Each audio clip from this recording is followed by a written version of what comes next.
Today's workout was one of those, good ones, but not like killer. You know what I mean? Just kind of move your body, get your heart rate up a little bit. Good. This is a sneaky way of doing 90 pull-ups. Right. Definitely a lot of pull-ups. Am I pretty echoey? Like, can you guys hear me okay? No, you're good. It's better now that you got the headpiece going. Okay. It sounds echoey to me. Yeah, we're good. It was definitely way more echoey before the headpiece. Tyler! How's the weather up there in Maine, man? A little chilly, a little frigid? We're supposed to get half a foot of snow tomorrow. Oh, really? Yeah. We're coming out of a kind of frigid spell, but actually we're not coming out of it. It's just not quite as bad at night. All right, man. It's 7:15 Eastern Standard Time. Good morning. Welcome to another edition of the call. On today's call, we've got Rivas, Sean Rivas, who's going to chat with us.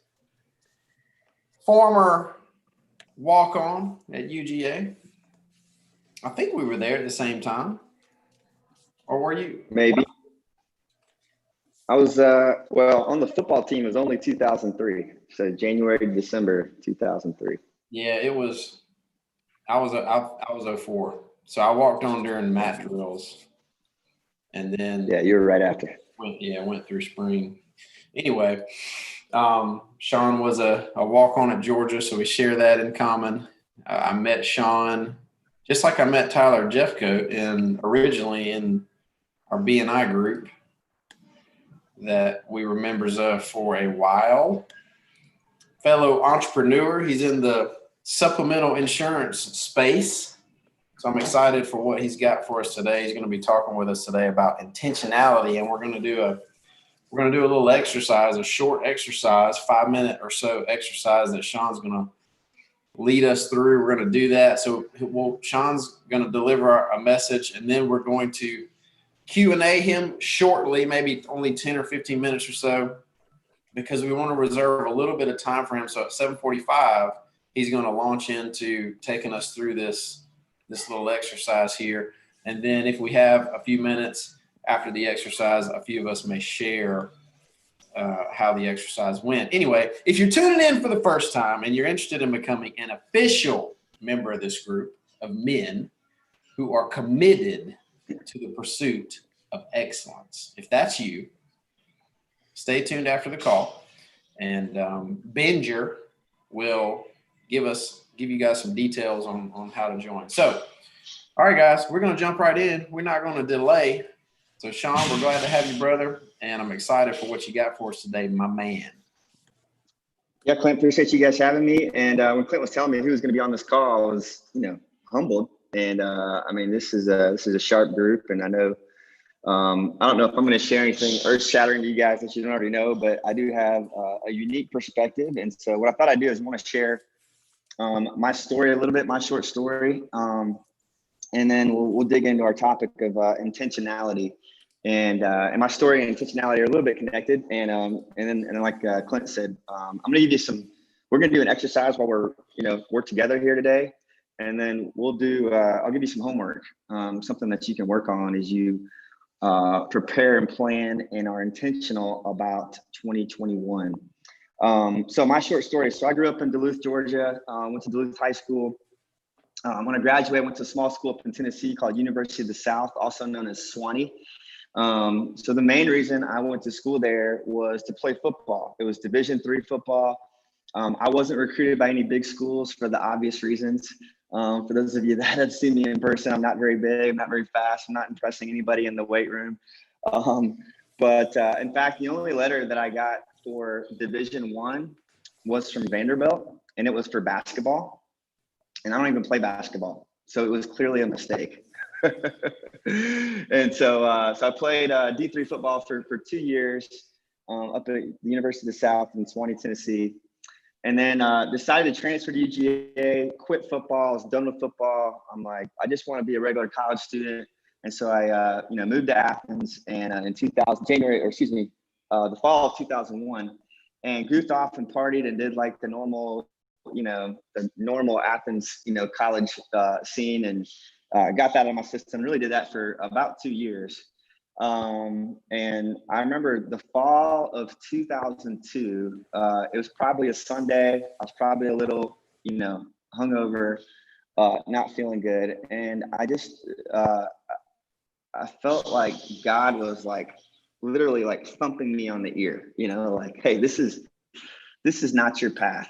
This is not your path. This is not where I want you to go. And then, God started putting people in my life, and things started to happen. And I don't know if I was necessarily intentional. It was more just God's favor and his blessings.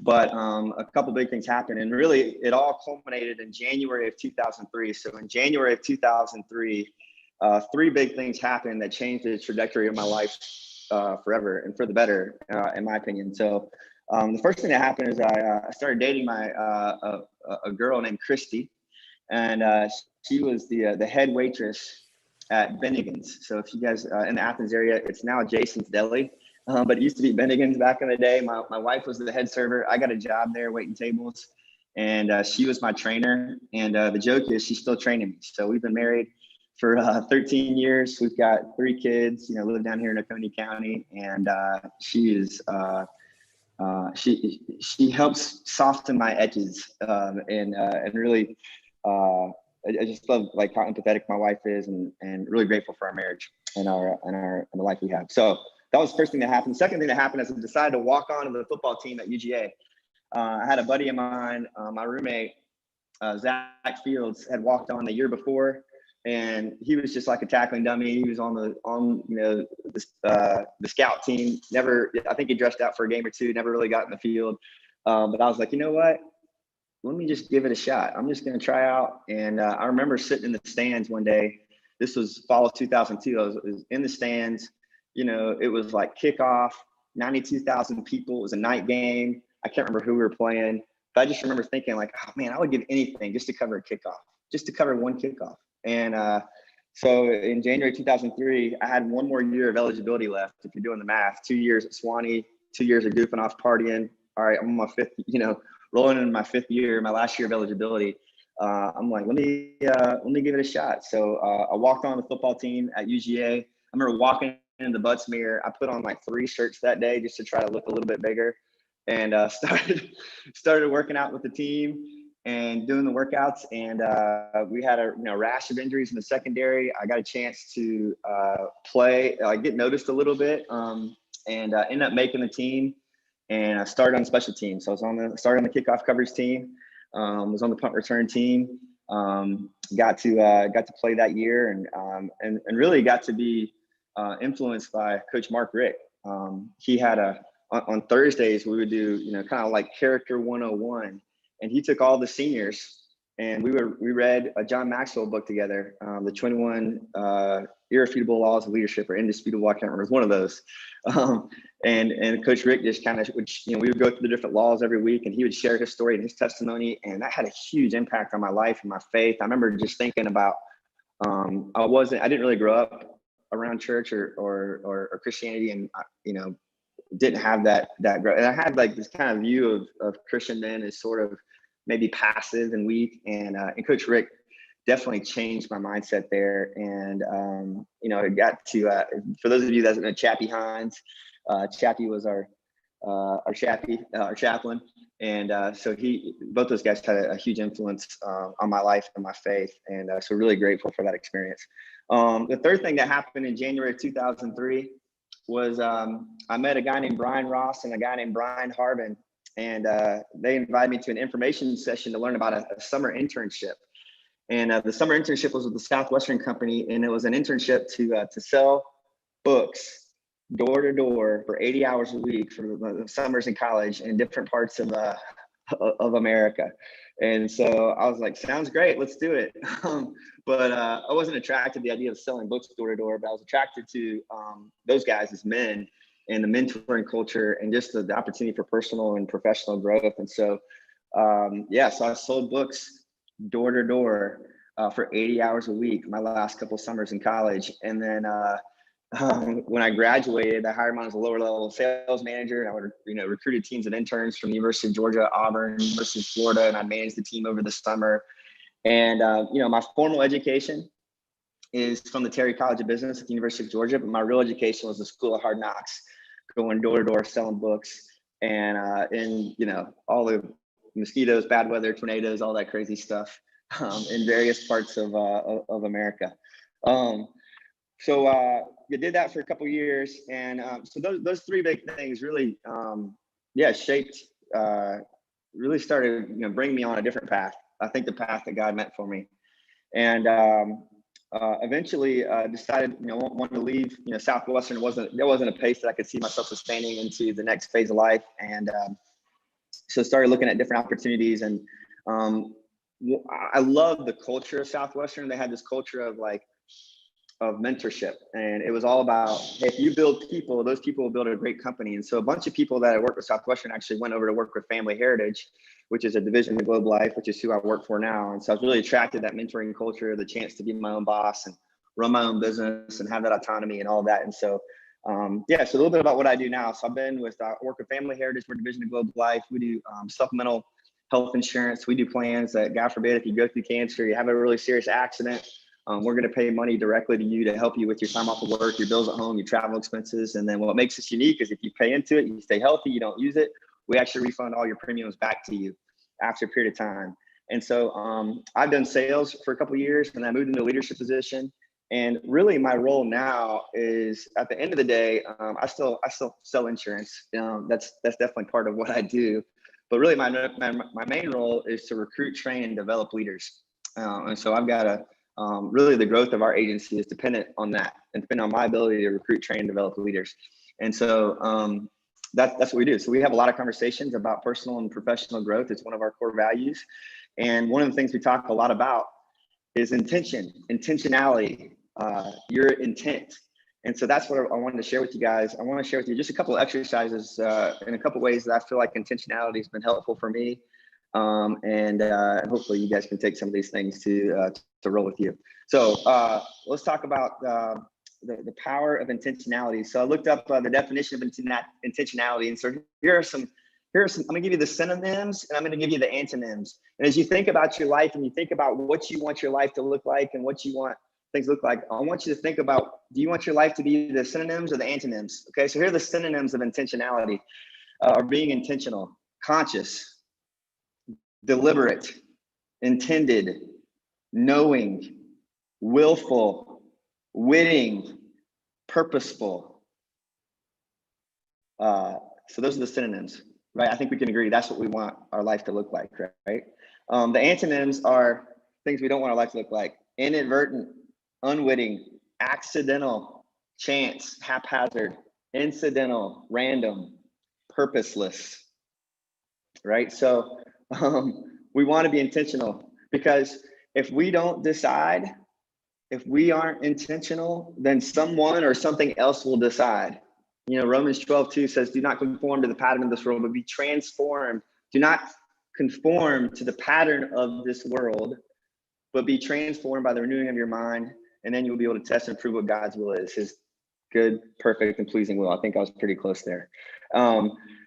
And so if we're not intentional, then we will conform to the pattern of the world. And that's not always the best thing. And it's usually not the best thing. And because, if we just kind of let life happen to us and we conform to the pattern of the world, we just wake up in the morning and we watch the news and we scroll social media and we let marketing and the media kind of, let that, guide our lives, then things aren't going to turn out the way that we want. And so we must be intentional, we must decide. So just a couple quick examples. So one area that you can be intentional is with your finances. And so my wife and I are big budgeters. And so for 10 years, my wife's been a stay-at-home mom. So, we have young children.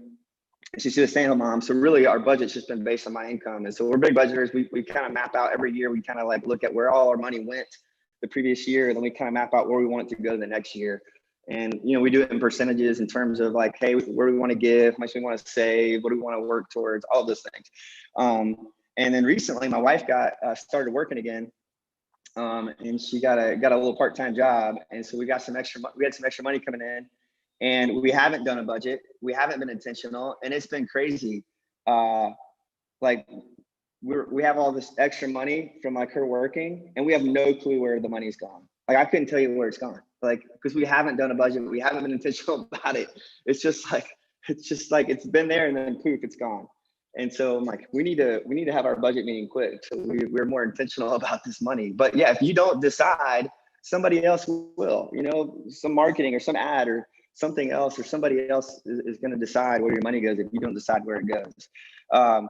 You know, with your morning routine, you know, again, if you aren't intentional about your morning routine, then you know, if you just wake up and, you know, watch the news or scroll social media, that's going to create a different mindset than if you wake up and you're gratitude journaling. You're journaling about all the things you're grateful for. If you're praying, you're exercising, you're getting your endorphins flowing. I feel great right now, even though I just, you know, got tricked into doing 90 pull-ups this morning. The endorphins are flowing. And so, you know, that takes intentionality, you know, like if I didn't feel like waking up and working out this morning, for sure. But I was intentional. I mapped out a plan on Sunday night. I reserved my spot, you know, at Creed Fitness on Friday morning. And so I was intentional. And so that helped. We talk about, you know, in sales being intentional. So when we roll up to an appointment, instead of, we like to state our intent.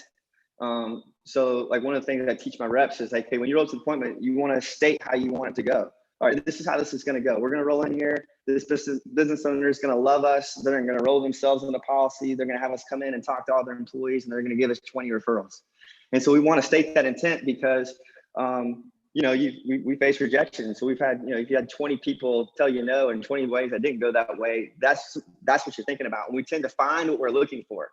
Right? We tend to find what we're looking for. So if we walk in to an appointment or you walk into a business meeting, you know, looking for reasons that the business is going to fail because you're thinking about all of your previous failures, then that's what you're going to find. But if you're looking for reasons that the business meeting is going to go well and it's going to be successful, then that's what you'll find. But we find what we're looking for. And so being intentional helps us find the things that we want to find. So those are just a couple quick examples. So I want to give you, so here's we'll kind of dive into our exercises. So those are just a couple examples, but I'm gonna give you kind of two big exercises that you can do, and then we'll get into Q&A. So last year, in November of 2019, I did a 2020 vision statement, and let me tell you what was not on my vision statement for 2020. A global pandemic, you know. So. But I was intentional about my year. And so this is something that we've done together over a team. And this is a stolen exercise. I stole these questions from somebody else. And so I'm going to give you a list of questions that I answered. And I wrote, this is my 2020 intention statement. It's about 7 or 8 pages long, just answering the following questions. So here's some questions that you can ask yourself. And so if you're looking at, all right, let me figure out my vision for 2021, and let me be intentional about my life and what I want things to look like in 2021. Here's some questions that you can ask yourself. So the first question asked is, what is most important to me in life? What is most important to me in life? And so some examples, again, I dug in pretty deep with this. And I just lost it. Let me pull it up here. There we go. So what's important to me in life? Relationally, what do you want your relationships to look like? What are the things that you're going to do with your relationships? So, I wrote in my, the first paragraph here is the first thing that comes to mind when I think about what is important to me in life is healthy relationships with my Heavenly Father, with my wife, with my kids, my friends and family, with business partners. I was once told the quality of your life and happiness is a direct result of the quality of the relationships with the people in your life.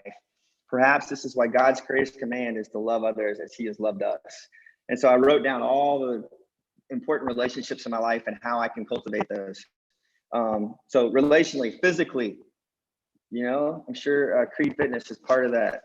It is for me, that's for sure. Physically, what's important to you? You know, professionally, mentally, spiritually. So you can go through, but just be intentional. You probably have an idea of what's important in your life, but it's a whole nother ballgame when you've written it down and you've got, you know, 2 pages and several paragraphs of all the things that you've thought about. Like, all right, here are my rocks. You guys know that analogy, but here are my rocks. Here are the things that are most important to me in life. The second question that I asked myself are, what are my current blessings? What are my current blessings? And really the reason I wrote my current blessings, I was starting to write down all the things that I wanted to do and wanted to accomplish. And I'm like, hey, wait, hold on. Wait a minute. Before I do that, I need to make sure that I come from a place of gratitude. And so what are my current blessings? So what are all the things you have to be grateful for? I would encourage you to be specific and be exhaustive, you know, as you go through, you know, what your blessings are. The second question, the third question I asked myself is, what type of person do I want to be?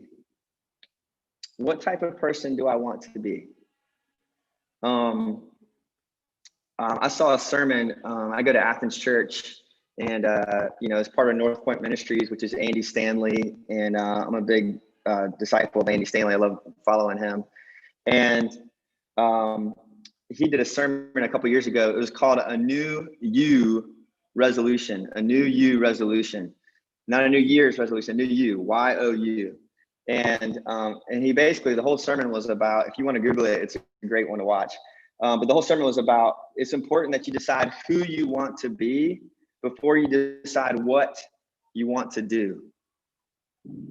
Because, you know, you think about what people are going to talk about at your funeral is who you were as a person, not what you did. And so it's important to decide who you want to be. What are those character traits, and why are they important? And then it was digging into, like, okay, what's the vision? So what do I want my life to look like? So question number 4 is, what do I want my life to look like? Question number 5 is, what do I want my business to look like? Question number 6 was, what are the keystone habits that I will form? What are the habits that will impact all the other habits? And then the last one for me, this was, you know, this is different depending on you, but for me, I wanted to say, hey, why is my business positioned for massive growth? Why is my business positioned for massive growth? And so I just took a day. Somehow I had a day where I didn't have anything going on. And I took a full day, got in front of my computer, asked these questions, and typed up about 7 or 8 pages. And it's incredible. You know, again, global pandemic was not on the list, but it's amazing how many of these things have come to fruition, and I'm really excited about it. But I think it really helped to be intentional about it. So those are some questions you ask yourself as you create your vision and be intentional about 2021. Hey, so I'll pause it there. Yeah. Hey, you're flowing, bro. I'm gonna let you keep rolling, and then so just keep rolling, and then whenever you're ready, roll into that daily exercise, and then we'll do that together. Well, really, that's that's what I got, and then I can do some Q&A, and then we can. The exercise won't take more than 5-10 minutes. So we got some time for Q&A. And then let's roll into it and let us kind of plug into that exercise, and then maybe a few of us can share. So let's roll right into that exercise. Okay, sounds good. So the exercise. So one of the things we do. So we have sales meetings, and I meet with our team, and one of the things that we do to wrap up every meeting is we do an intention statement. An intention statement is simply just a statement of your intent. And we do it, sometimes we'll do it for a week, but ideally we like to do it for a day. Like we want to state our intention for the day. And so here's how it goes. Here's how the intention statement goes. You say, it is, if you're writing on your piece of paper, you're writing in your notes, and I'm going to do this with you guys, but it is my most sincere and heartfelt intention to ... And you finish that statement. It is my most sincere and heartfelt intention to ... And then you can write, a long run-on sentence or 2 or 3 sentences. And then you end it with, and so it is. And so it is. It is my most sincere and heartfelt. It is my most sincere and heartfelt intention to finish that sentence, and then and so it is. And so we do this. We'll have everybody take like 60 seconds, 120 seconds to do that, and then we'll go around and have everybody share, and it's pretty powerful.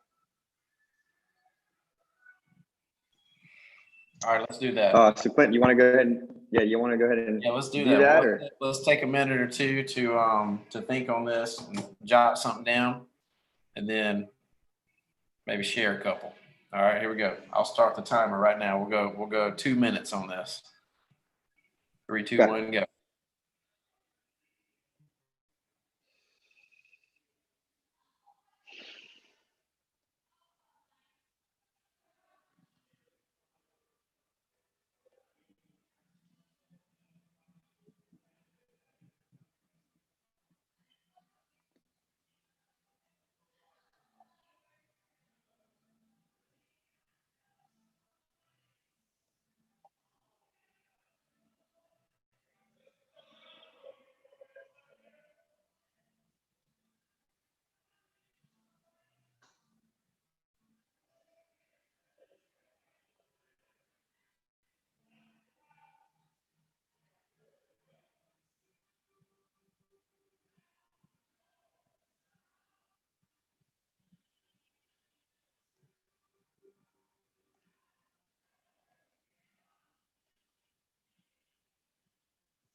$30 seconds.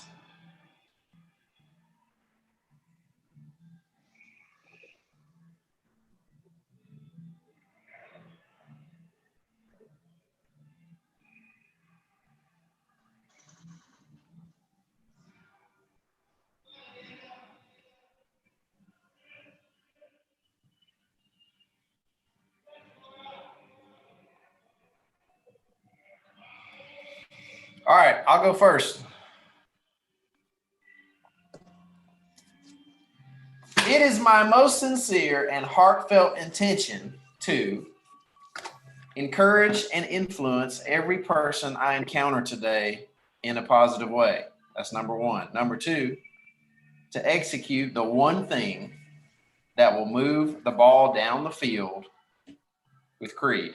And number three, when I get home, to lead my family in kindness, gentleness, and patience.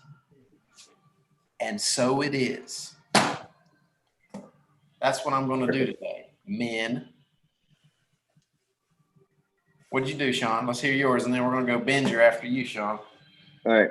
It is my most sincere and heartfelt intention to finish the week strong by being present with each person I am with, to have a service-minded attitude to do what is in the best interest of others, and to remember to smile, laugh, have fun, and enjoy the process. And so it is.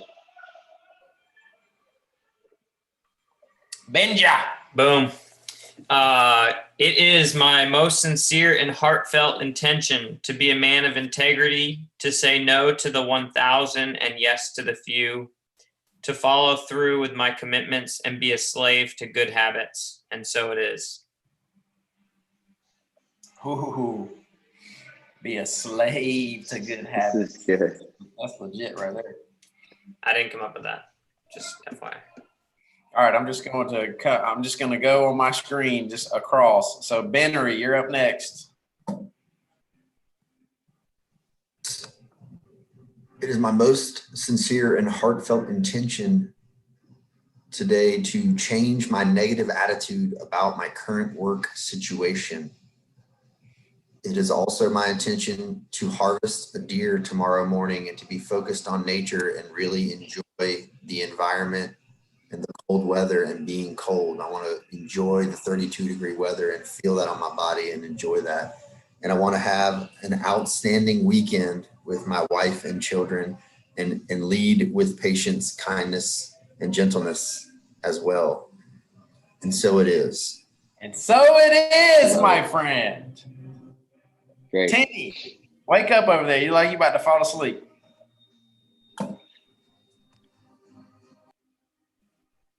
No way. There he is. There he is. It is my sincere and heartfelt intention to work diligently on my renovation project today, and when finished, spend time making my wife feel loved and appreciated for finishing her last day at her current job. And so it is, So it is. my friend. Tyler. Good morning. Morning, It brother. is my most sincere and heartfelt intention to let go of those things that are out of my control and be intentional about stress management techniques that have fallen off recently, nutrition, workouts, etc. And so it is. Boom. Mad Dog. Good morning. It is my most sincere and heartfelt intention to be patient today, to listen to others, to hear them out, to seize the day, to be an example for my family and my colleagues, and to get everything I can get out of this day. And so it is. Seize the day, baby. Squeeze it like a sponge. Colton. Hey guys, I'm in the car, so I'm going to mess up the form part of this. I tried to create an acronym in my head so I could remember all the exact phrasing to be able to say this. So it is my most sincere and heartfelt intention to do two things today. One is to be intentionally empathetic with the customers that I know I cannot give an answer that they want.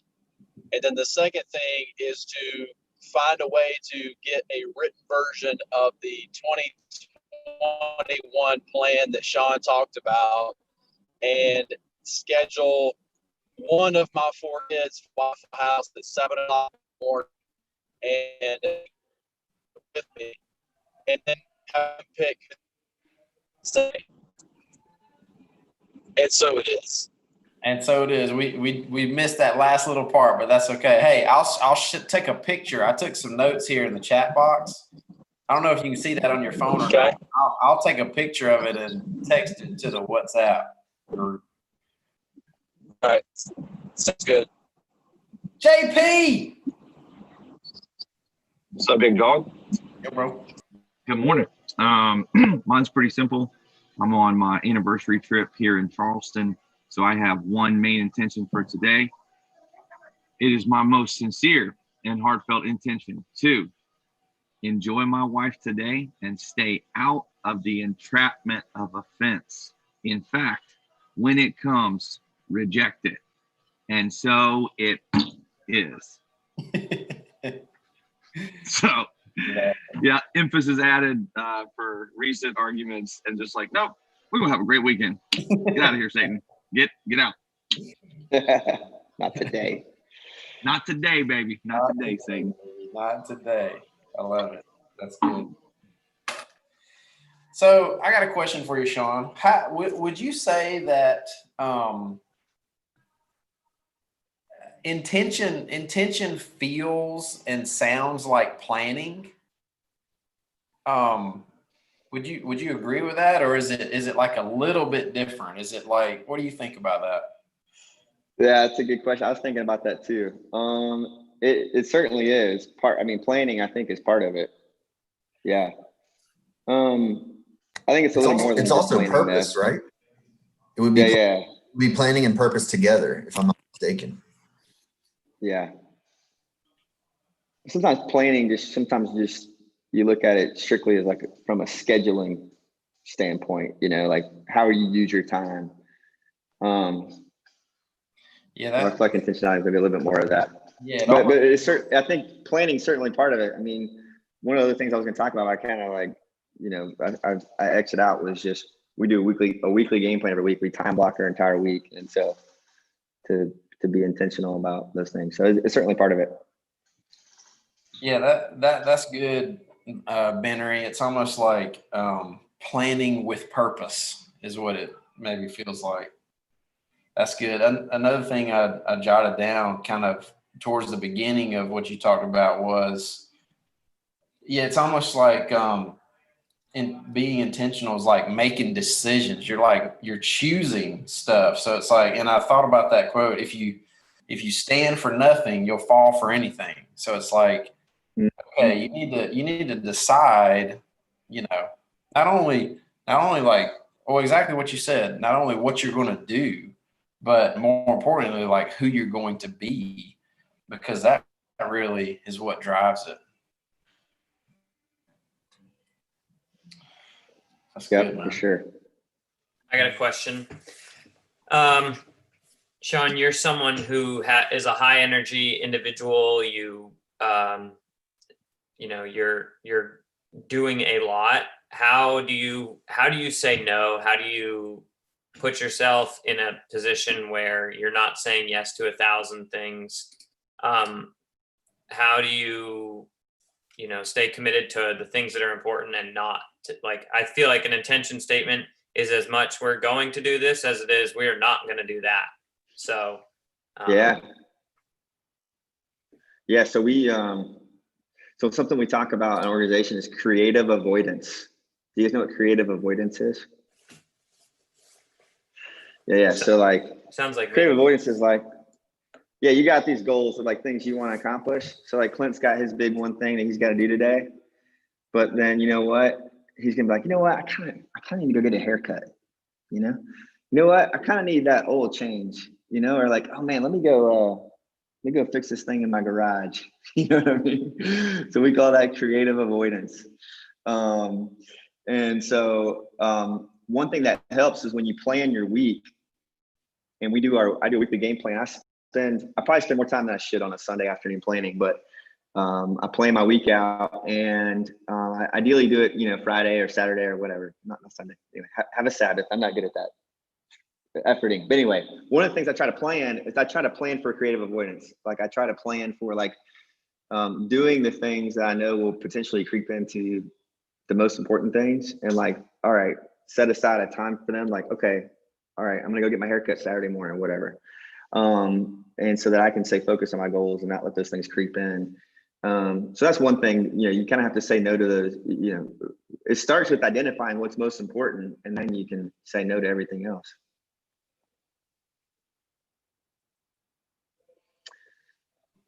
That's a good term right there. I like what Clint said. The one thing, he's got his one thing today. One thing. He chased 2 rabbits. Yeah, we started this year, and as we kind of started this group, that was the thing we were really focusing on, was that idea of the one thing. From is it Gary Keller? Is that? Yeah, I've read it. Right? It's a great book.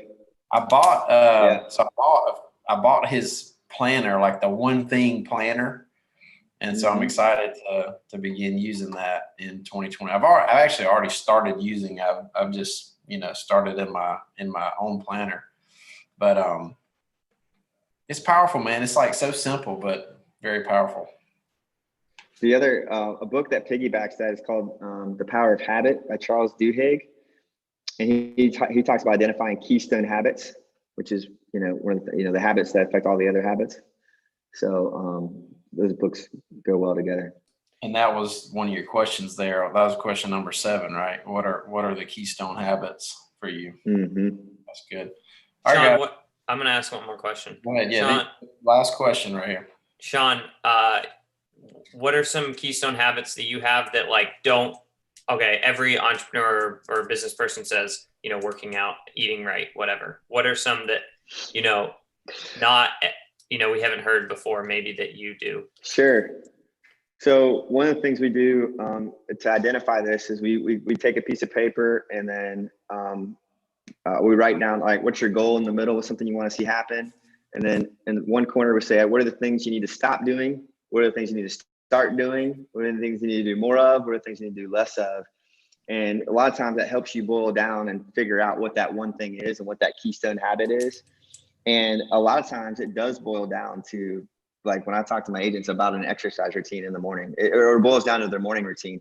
For me, it goes back to my nighttime routine, because I know if my nighttime routine's right, then the thing that gets in the way of my morning routine is my nighttime routine. And, if I stay up late watching Netflix, the chances of me coming to Creed or hitting the snooze button go down significantly. And when I don't come to Creed and I don't, wake up early and do my devotional and, gratitude journal and all that other stuff, then my day doesn't go as well. And so, one thing for me is just have a goal, a lights out goal, have a goal where, all right, no electronics after whatever period of time that is.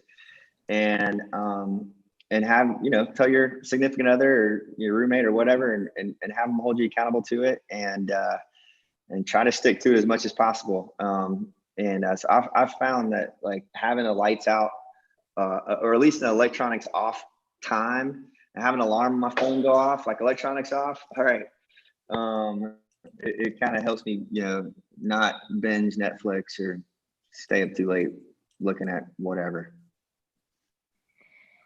That's good, man. So look, I've started this new little habit. It's not a habit yet. I'm still trying to form this habit, but I got way behind on my 10,000 burpees, and so I've had to really do some work to get back on board. And so what I've been doing is at night, after the kids go to bed, I'll get my phone and I'll set like a 7-minute timer. And I'll hit 15 burpees. So I'll hit the timer, hit the start button. It starts counting down 7 minutes. And I'll hit 15 burpees. And then I'll sit down and read for the remainder of that 7 minutes. And then when it goes off again, get back up, 15 burpees, sit back down and read. And I do that until I get like 100 or 150 burpees. And it's been awesome. It's like way better than, if I'm not reading, I can like talk to Leah, because it's just 15. You're not like super gassed. You're just hitting 15, and then you just, So anyway, that's something I've been doing, but it's been great to like kind of finish the day with some burpees and some reading and stuff like that, instead of, social media or whatever. Working on making that a habit. All right, fellers. Sean, great stuff today, brother. This is great. I took a lot of notes here. Oh, and JP said, if you've got a resource on that creative avoidance idea, I don't know did you get that from somewhere? Yeah, I heard it. I don't know. I heard our CEO actually talk about it. I don't know. We talk about it a lot in sales. It's perfect. I've never heard that term before, but that's a perfect term for it. It's a culture. I don't know. I don't know where I got it, but I heard it somewhere. Hey, how as we're wrapping up here, how can we connect with you? You can check out our Facebook page, our business Facebook page. We share some cool stuff. So there's it's just it says Globe Life Family Heritage Division, Rivas Agency. You can go to our Facebook page and then just look me up, Sean Rivas. I'm on Instagram and Facebook. I'm not really on Instagram that much, but should be more. But yeah, you can look me on Facebook, or just friend me on Facebook, and then you can come work out with me. And just to reiterate, your policies are they cancer specific? Is it mostly cancer, or is it other stuff too? No, that's part of what we do. We do a ton of accident policies. I mean, I had a guy that owns a tree company. Man, if you know somebody that owns a tree company, they need to talk to me. So I mean, he falls out of a tree and breaks his leg.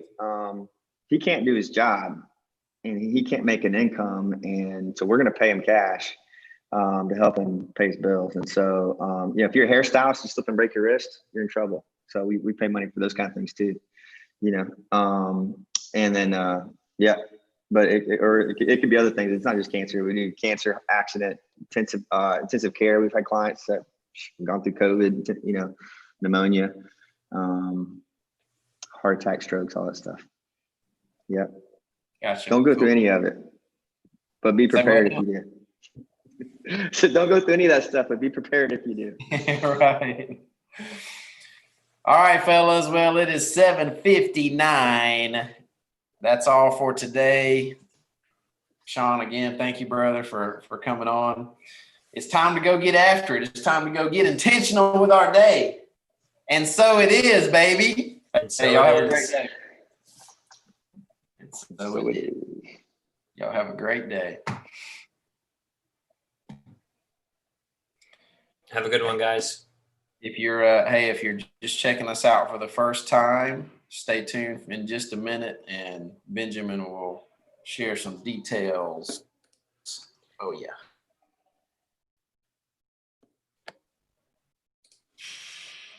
Okay, that's it, man. It's 8:00. If you're just tuning in for the first time, you can head to Friday715.com to learn more about our group. We meet every Friday morning at 7:15. And if you're looking to do an overhaul of your life or your business and you want to reach out to Clint or I, you can email us at FridayCall715@gmail.com. If you want to support, the best thing you can do right now is invite or join. We're on YouTube, and you can follow us on Instagram at Benjamin Bisson and at Coach Clint Watson. And we're both on Facebook as well, Benjamin Bisson and Clint Watson. Until next time, men, go out there and make the difference that only you can make.